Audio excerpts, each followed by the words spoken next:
I was born with entrepreneurship in my blood. When I was 8 years old, I put on theatrical productions, starring the kids in the neighborhood, and I sold tickets to their parents.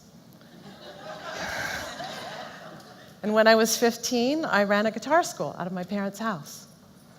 And I loved running these small businesses. And I was good at them. In fact, my dream was to run my own show when I grew up, to become an entrepreneur. But in the years between high school and becoming an adult, I came to understand that entrepreneurship wasn't safe. It was risky. And my parents very much wanted me to have a safe and practical life. You see, I grew up in 1970s Wilmington, Delaware, my hometown. And it was a company town. And the company was the DuPont Company. My dad worked there for more than 35 years, and so did my grandfather.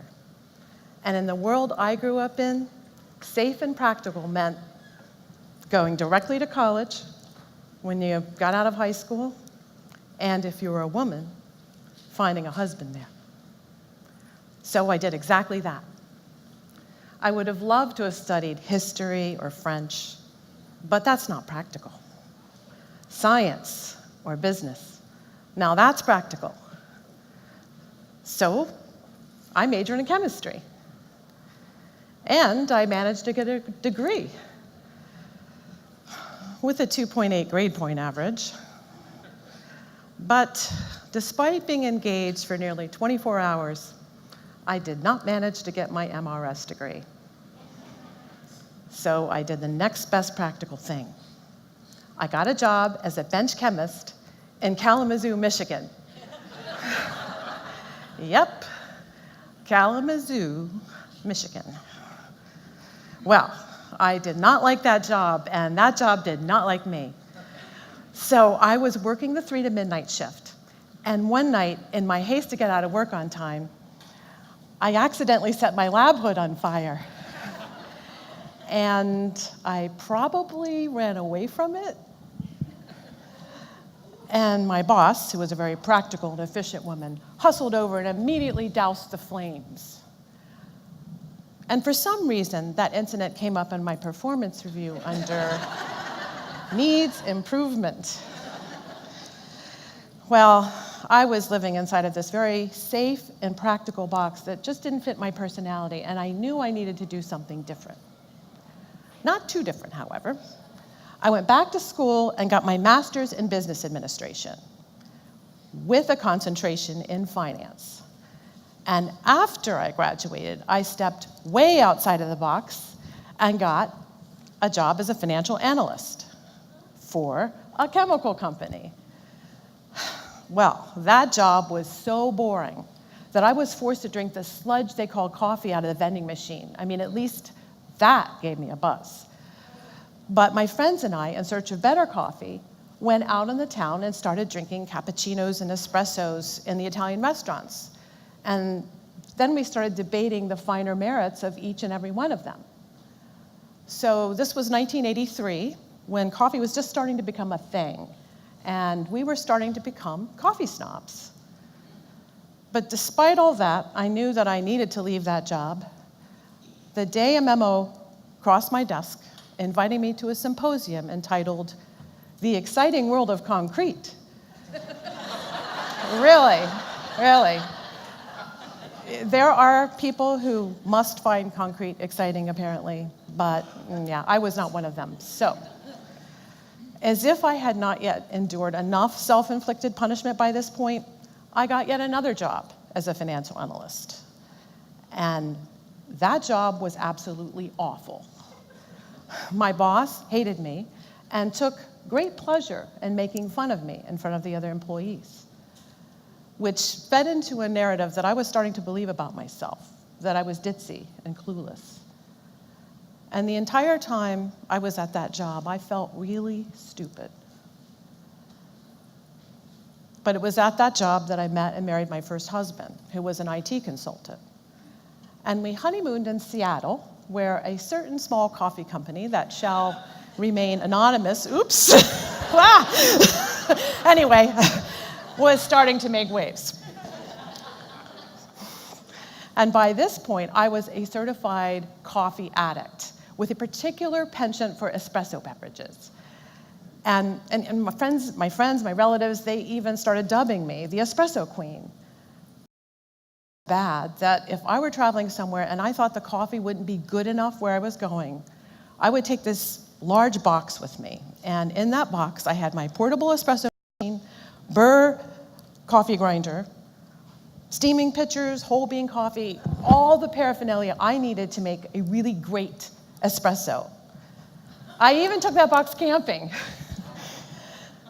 Well, my husband, because of his career as an IT consultant, for the early years of our marriage, we were required to travel around the country and live in various places while he was on assignment. So during this time, I couldn't take a practical job, so I went back to my entrepreneurial roots. And I'd always loved dollhouses and miniature furniture, and I thought I could make a business out of it. So I started crafting tons of tiny tables and chairs and all different kinds of furniture. And then I built these giant room boxes to house all of my furnishings. And I loved this business. I mean, I was so excited about it. I worked on it 24/7. Problem was, I had no talent for it. None. My chairs, they wouldn't stay glued together. They fell apart in my hands. So I was forced to abandon this business I love so much. So anyway, this is a picture of my dollhouse. I did not build it, I bought it. Well, in 1992, my husband and I moved back to my hometown of Wilmington and set up permanent roots. And because I'd failed so miserably in a career that I loved very much but was no good at, I decided to go back to my practical roots. And so I went back to school, studied hard, and got my degree as a certified financial planner with an eye towards opening up my own financial counseling business. And after I graduated, I sat down to write the business plan for this new business idea. And nothing. The words just did not flow. It was just so boring. So my husband, taking pity on me, said to me, well, Alisa, why don't you come and work for me and my business partner in our business as like an accounting clerk until you figure out what you want to do? And I thought, yeah, you know what? I could do this. I could start out as an accounting clerk, but then I'd help my husband and his business partner grow the business really big until eventually I would be CFO of the whole thing. Well, 6 months later, my husband's business partner fired me. And to this day, I don't know exactly why. And to make matters worse, the business partner put his wife in my job. And she didn't have any financial background at all, and I knew I could do the job better than she did. Well, I was devastated and embarrassed, but mostly I was angry. Angry at the business partner for firing me, angry at his wife for taking my job. And yes, I was angry at myself for failing yet again. And I obsessed about this for a very long time, until eventually, in the end, I had to accept she had the job and I didn't, and I needed to move on. Well, on a brighter note, my husband and I were going on vacation to Italy. Unfortunately, it was with a business partner and his wife, but it was Italy. Well, while I was in Italy, I started going back to my original business idea of having my own financial counseling firm. And when I mentioned that idea to my traveling companions, my husband's business partner said to me, Alisa, do you think you're really even any good at business? I mean, after all, look what happened when you worked for me.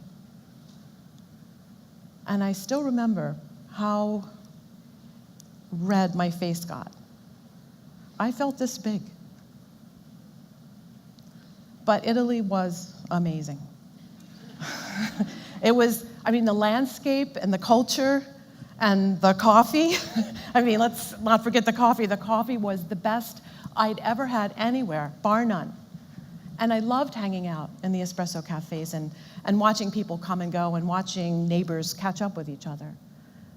And I especially loved watching the baristas in their tuxedos and making each cappuccino, each espresso by hand. And the smell of the coffee being ground and the whooshing sound of that steaming pitcher when the barista would steam milk into this white liquid chromium finish, and then they would pour this beautiful milk over the coffee to create these magical designs like hearts and even swans. Well, it was perfection, and I was in love. And one day, as I was sitting on a terrace covered with roses, looking out over Tuscany and sipping yet another perfect cappuccino, I thought to myself, why can't they make coffee like this in Wilmington? And then I thought, wait a minute, why can't I make coffee like this in Wilmington? And a seed, and a seed was planted. Well, I was so excited about my new business idea of opening up Wilmington's first espresso cafe that I couldn't wait to tell my traveling companions. And when I did, my husband's business partner said to me, "Oh, Alisa, this just sounds like yet another one of your business ideas du jour." But I didn't care. I loved coffee and I loved this idea. And as soon as I got home, I sat down and immediately went to work on writing the business plan for opening up a coffee shop in Wilmington. And it practically wrote itself. And then I started talking up my idea to my friends, to relatives, with an eye towards getting a loan for the business. But nobody would loan me any money. So I just charged it all on credit cards. I was willing to work very hard to make this dream a reality. Never mind that I had no retail experience at all. When attorneys wouldn't return my phone calls, I just kept calling and calling and calling them. And when equipment vendors wouldn't return my calls, I just kept calling until I found those who would. That drive and desire turned my little business idea du jour into an Inc. 500 business in 5 years. And today, I own 10 Brew Ha Ha cafes that have won Best of Delaware 22 years in a row.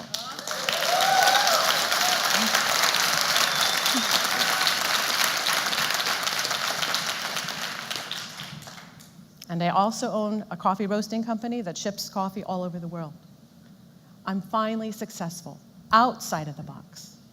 Inside of that box of safe and practical, it was all wrong. And it was wrong so many times. But when I was able to step outside of that world and pursue something that I was both passionate about and that I was good at, I only needed to be right one time for everybody to forget all of my failures. The philosopher Rumi says that when you do things from your soul, a river runs through you, a joy. Well, after nearly 2 decades of trying and trying, I finally discovered that joy that was inside of me all along.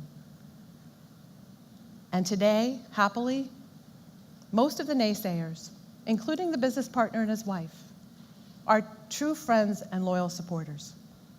And for that, and for helping me to dig deep to find my own strength and inspiration, I thank you.